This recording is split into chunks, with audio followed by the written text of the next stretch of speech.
같이 봅시다. 요거 이로스쿨에 있으니까 다운받아 쓰시고 오늘 제가 어떤 거 낼 건지 종이로 뽑아드린다 했죠. 그래서 여기 있고 약간의 오타나 이런 건 조금 고쳐서 쓰세요.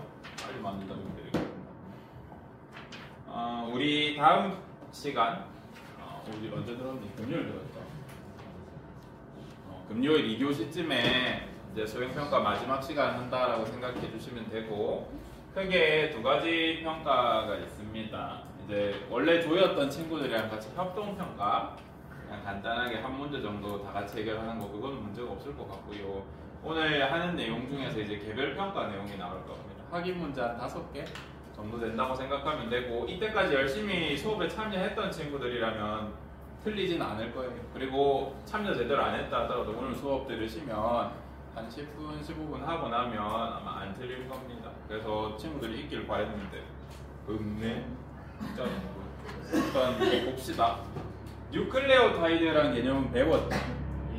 요렇게 생겼는데 얘를 한글로 이 그림을 어떻게 표현하냐라고 하면 뉴클레오타이드는 인산, 당, 염기가 1대1로 구성된 물질이다 라고 하면 이 그림을 말해요.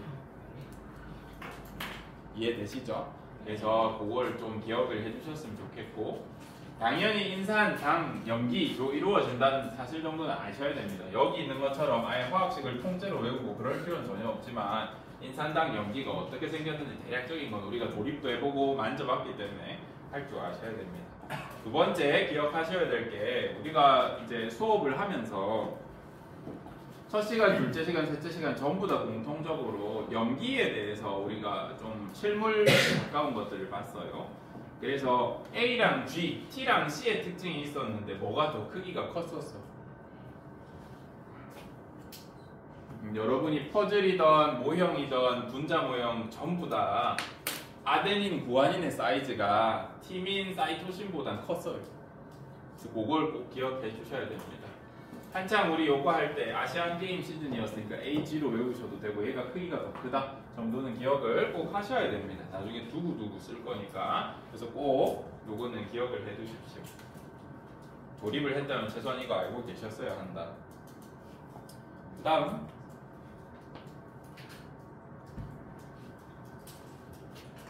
이제 실수로 선생님 밑에 쳐놨는데 여러분들 것도 쳐져 있는 걸로 아마 인쇄가 나간 것 같습니다. 일단 DNA, RNA의 특성 그리고 공통점, 차이점은 아셔야 하는데, 공통점은 뭐가 있어요? 둘 다 폴리뉴클레오타이드라서 단위체가 뭐예요? 뉴클레오타이드다 라는 공통점이 있죠. 기억하셔야 하고, 그 다음에 공통적으로 염기를 뭘 가져요? A랑 C랑 G 가집니다. 또 어떤 공통점이 있냐면 당이랑 인산이 공유결합으로 연결되어 있습니다.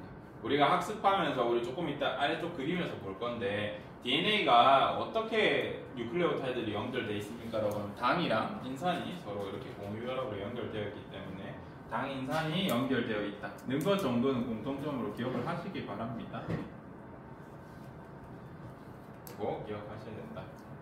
차이점은 RNA는 유рат을 가지고 DNA는 티민 가진다. 기억해 주셔야 되고, 당으로 RNA는 리보스, DNA는 디옥시리보스를 가진다. 기억해 주시면 좋겠고, DNA는 이중가닥, RNA는 단일가닥인데 우리 생물체 내에서는 이런 형태로 존재하게 됩니다. 근데 간혹 여러분이 뭐 어떤 책이나 또는 뭐 비문학 지문이나 이런 데서 등장할 때는 RNA가 이중가닥으로 존재할 수는 있어.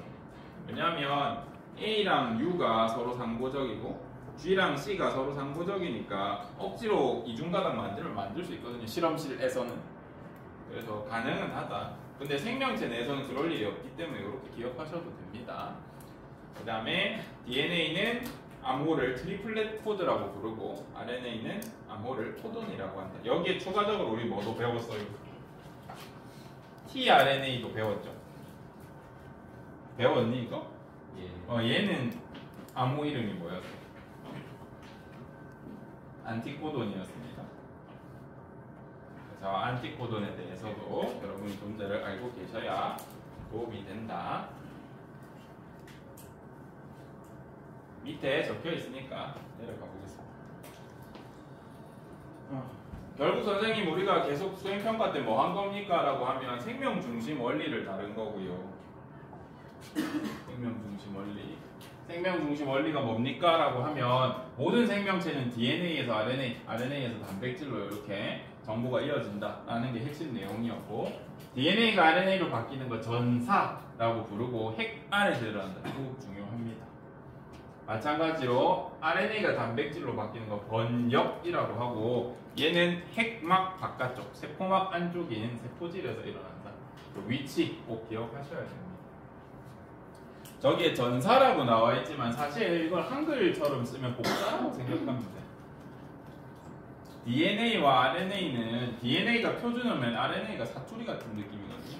그래서 사투리로 표준어를 복사하지 못할 리는 없습니다. 그래서 같은 언어야. 근데 RNA 언어랑 단백질 언어는 좀 다르거든요. RNA가 영어라고 하면 단백질은 뭐랄까 한국어 같은 거예요. 그래서 영어를 한글로 바꾸는 작업이기 때문에 우리가 얘를 번역이라고 해석합니다. 그래서 그 정도 차이가 있겠구나. 같은 언어를 그냥 옮겨 적는 단계라고 봐주시면 되고, RNA에서 단백질은 전혀 다른 언어를, 뉴클레오타이드 언어를 아미노산 언어로 바꾸기 때문에 우리가 번역이라는 표현을 쓴다라고 생각해 주시면 됩니다. 중요하지 않고요. 보면 번역 과정에서 리보솜이 펩타이드 결합 만들어준다라고 한 거 선생님이랑 배웠고, tRNA가 RNA 정보를 상부적으로 인식해서 아미노산을 전달해준다. 그럼 그 아미노산을 리보솜이 펩타이드 결합으로 붙여준다. 라는 거 기억해 주셨으면 좋겠고, 밑에 내려가면 아까 말씀드렸던 세 가지, DNA의 암호를 트리플렛 코드라고 하고, RNA의 암호를 코돈, tRNA의 암호를 안티코돈이라고 한다. 이 세 가지는 기억을 하셔야 합니다. 그 다음에 이 그림을 제가 줬는데 아까 설명드렸던 거를 이해시키려고 하는 겁니다. 당이랑 인산이 연결되어 있다는 게 이렇게 연결되어 있다는 거예요. 마찬가지로 RNA도 당이랑 인산이 이렇게 연결되어 있습니다. 그래서 DNA든 RNA든 당이랑 인산이 연결되어 있는 게 공통점이구나 생각해 주시면 좋겠고, 그 다음에 DNA 보시면 화살표로 이렇게 방향 표시해놨어요. DNA는 이중가닥일 때 어떤 구조를 가지기 때문에 쌤이 이렇게 표시했을까요? 역평행 구조를 가집니다. 이것도 중요한 거였죠. 우리 첫 시간에 했던 DNA가 역평행 구조를 이룬다라는 거는 기억을 해주셔야 합니다. 여기 있는 무슨 분자나 이런 걸 외울 필요는 없고, 이런 큼직큼직한 역평행이다 그런 것들 기억해 달라고 제가 그림 넣은 겁니다. 밑에 잘 나와 있고요. 네, 두 번째 우리가 좀 중요하게 다루었던 게 아미노산입니다. 아미노산은 아미노기에 아미노의 산이 이렇게 탄소로 연결되어 있고 수소를 가집니다. 그 다음에 이 젖사슬이라고 하는 알에 어떤 게 들어가느냐에 따라서 아미노산의 종류가 결정됩니다. 그래서 얘는 최소한 이 분자 구조식 화학식을 외우셔야 돼요. 얘는 최소한 알아다. 다른 건 제가 외우라고 그러지 않아요. 이거는 좀 기억을 하셨으면 좋겠고, 이제 여러분이 공부를 하시다 보면 어떤 책에는 카르복시기, 어떤 책은 카르복실산, 카복시기 막 이렇게 하거든요. 근데 그거를 여러분이 구분할 필요 없습니다. 얘를 그냥 산이라고 읽으셔도 되고요, 카르복시기라고 읽으셔도 되고요, 카르복시산으로 읽으셔도 됩니다. 어떻게 표기하셔도 상관없습니다. 1학년에서는. 그래서 뭐 카복실산 막 이렇게만 안 적으시면 문제가 없거든요. 카복실산 이렇게 적으시면. 그리고 어떤 책에서는 얘를 또 이렇게 떼서 이 상태가 카르복실산이다, 카복시산이다 이렇게 표현하는데 산으로 읽으셔도 되고 어떻게 읽으셔도 됩니다. 우리 1학년 수준에서 그걸 요구하지 않으니까 그냥 산이다, 아미노에 산이 붙었다 이렇게 기억해 주시면 되고, 밑에는 외우라고 적어둔 게 아니라 우리가 지난 시간에 코돈표 가지고 한번 번역을 한번 해봤잖아요. 보면 모든 아미노산에 공통적으로 요 부분이 있구나를 봐달라는 겁니다. 딴 거 보라는 게 아니라. 그래서 뭐지 뭐 히스티딘이 뭐였지 하면 보면 밑에 이렇게 달리면 히스티딘이구나. 요거 대학교 가서 외우세요. 알겠죠? 대학교 가시면 이거 안 외우고 싶어도 외우게 되니까 그때 하시고, 지금은 아미노산이라는 게 이렇게 생겨먹었네. 요 구조 있으면 다 아미노산이네. 그것만 보시면 됩니다. 나중에 실력이 여러분이 향상되시면 요 분자 구조식만 봐도 얘 친수성이다, 얘 소수성이다 할 수 있거든요.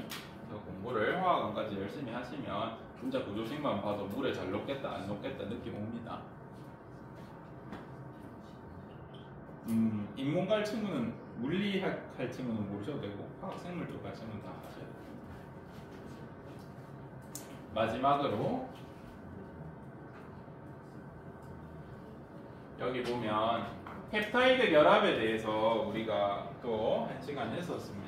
보면 얘네 구조를 보고 아예 아미노산이네 라는 거 당연히 아셔야 하고, 이제 아미노산이 펩타이드 결합을 할 때 물이 한 분자 빠진다 그랬잖아요. 그죠? 어디서 빠지냐면 카르복실산의 OH, 그 다음에 아미노기의 H, 얘네가 합쳐지면서 이렇게 빠져나와요. 물 한 분자. 그러면 쟤네가 빠져나왔으니까 나머지 남은 애들이 뭐예요? 이렇게 생긴 애들. 얘네가 이렇게 결합을 이루죠. 그래서 이렇게 만들어진다라고 기억해 주시면 되고, 얘 이름이 펩타이드 결합입니다.